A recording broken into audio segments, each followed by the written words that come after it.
Hello friends, this is Raj Yadav and welcome back to smart CG update.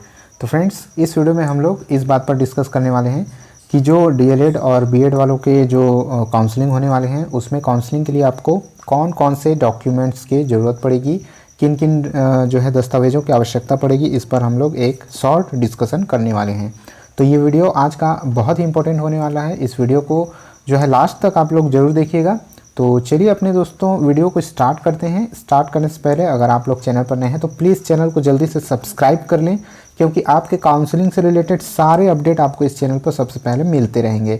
तो channel को subscribe जरूर कर लीजिएगा। वीडियो पसंद आता है तो लाइक ज़रूर कर दीजिएगा। लाइक करके अपने दोस्तों के साथ इसको शेयर कर दीजिएगा ताकि सभी तक ये इन्फॉर्मेटिव वीडियो पहुँच पाए। तो चलिए दोस्तों अपने इस वीडियो को स्टार्ट कर लेते हैं। तो दोस्तों आप स्क्रीन पर देख पा रहे होंगे ये जो है ये पीडीएफ जो है डीएलएड वालों के लिए है सबसे पहले, उसके बाद हम लोग बीएड का देखेंगे। तो डीएलएड वाले सबसे पहले ये देख लें कि ऑनलाइन पंजीयन प्रवेश के लिए आवश्यक दस्तावेज किन की आवश्यकता होगी, किन दस्तावेजों की आवश्यकता होगी।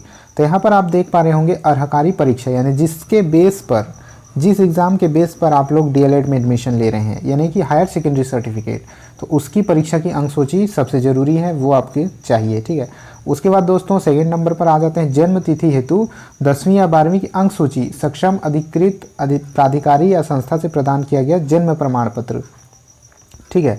तो जन्म तिथि के लिए या तो आपका जन्म प्रमाण पत्र चल जाएगा, या तो उसके बाद आपकी 10-12 की अंक सूची जिसमें डेट ऑफ बर्थ दी हुई होगी। तो जनरली जो है 10th में डेट ऑफ बर्थ दी हुई होती है, तो आपकी 10th की मार्कशीट या फिर आपका जन्म प्रमाण पत्र। थर्ड नंबर पर है दोस्तों आरक्षित वर्ग व संवर्ग हेतु निर्धारित प्रारूप में प्रमाण पत्र, यानी कि अगर आप आरक्षित वर्ग से आते हैं, अगर आप ओबीसी से आते हैं, अगर आप एसटी से आते हैं, अगर आप एससी से आते हैं, या फिर जिस भी आरक्षित वर्ग में आते हैं, ठीक है, चाहे हैंडीकैप्ड वर्ग में आप आते हैं, दिव्यांग वर्ग में, तो उसके लिए जो है निर्धारित प्रारूप में प्रमाण पत्र होना चाहिए, उसका सर्टिफिकेट आपको चाहिए। इसके बाद छत्तीसगढ़ डीएड प्रवेश नियम 2007 के 3ख के तहत छत्तीसगढ़ के स्थायी निवासी संबंधी प्रमाण पत्र, यानी कि आपका स्थायी निवासी प्रमाण पत्र आपके पास होना चाहिए। ठीक है। तो ये है डीएलएड वालों के लिए। अब दोस्तों आप, आई होप आपको पूरी समझ में आ गई होगी। अगर आपकी मतलब किसी चीज़ में अगर आपको डाउट है, कोई चीज़ समझ में नहीं आ रही है, तो कमेंट बॉक्स में आप पूछ लीजिएगा। ठीक है। चलिए बीएड वालों की बात करते हैं। तो फ्रेंड्स यहाँ अगर हम बीएड की बात करें तो यहाँ पर आप स्क्रीन में देख पा रहे होंगे कि बीएड के लिए कौन कौन से किन किन दस्तावेज़ों की आवश्यकता यहाँ पर आपको पड़ेगी। तो यहाँ सबसे पहले आप फर्स्ट नंबर पर देख पा रहे होंगे कि अर्हकारी परीक्षा की अंक सूची। अर्हकारी परीक्षा यानी जिस बेस पर आपका एडमिशन हो रहा है, जिस बेस पर आपको एडमिशन लेना है, तो उसके लिए स्नातक है तो स्नातक की एकीकृत प्राप्तांक की गणना हेतु स्नातक उपाधि प्राप्त, अगर आपको स्नातक की उपाधि प्राप्त है तो 3 वर्षों की अंक सूची, और यदि स्नातकोत्तर के बेस पर आप एडमिशन ले रहे हैं तो आपको प्राप्तांक की जो है पात्रता बन रही है, तो स्नातकोत्तर के 2 वर्षों की अंक सूची आपके पास होनी चाहिए। यानी अंक सूची की प्रविष्टि वहाँ करनी पड़ती है, कितने मार्क्स के थे, कितने नंबर आपने लाए हैं। तो सीधी बात यहाँ पर है कि अगर आप ग्रेजुएट हैं, अगर स्नातक के तौर पर आप एडमिशन ले रहे हैं तो यहाँ पर स्नातक की अंक सूची चाहिए, और अगर पीजी के बेस पर ले रहे हैं तो आपको स्नातकोत्तर के 2 वर्षों का चाहिए होगा, और उसी तरह स्नातक के 3 वर्षों का चाहिए होगा।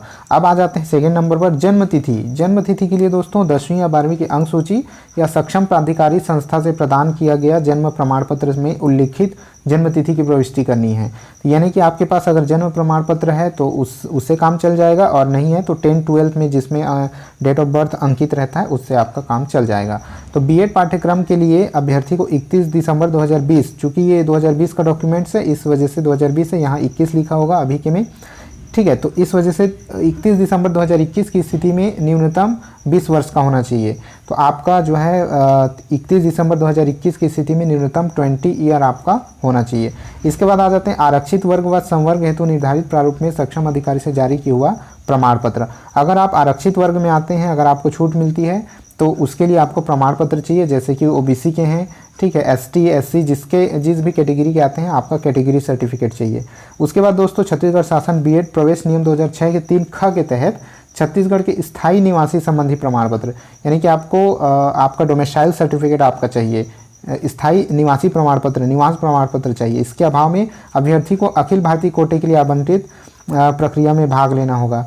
यानी कि अगर आपके पास डोमिसाइल सर्टिफिकेट नहीं होगा, अगर आपके पास स्थायी निवास प्रमाण पत्र नहीं होगा, तो आपको अखिल भारतीय कोटे में दे दिया जाएगा, जो कि जैसे कि 100 सीट अगर होते हैं तो 80 सीट सीजी के लिए होता है और 20 सीट जो है अखिल भारतीय वाला सीट होता है। तो आप लोग वो कम सीट वाले कोटे में चले जाएंगे, तो आपके पास स्थायी निवास प्रमाण पत्र होना चाहिए।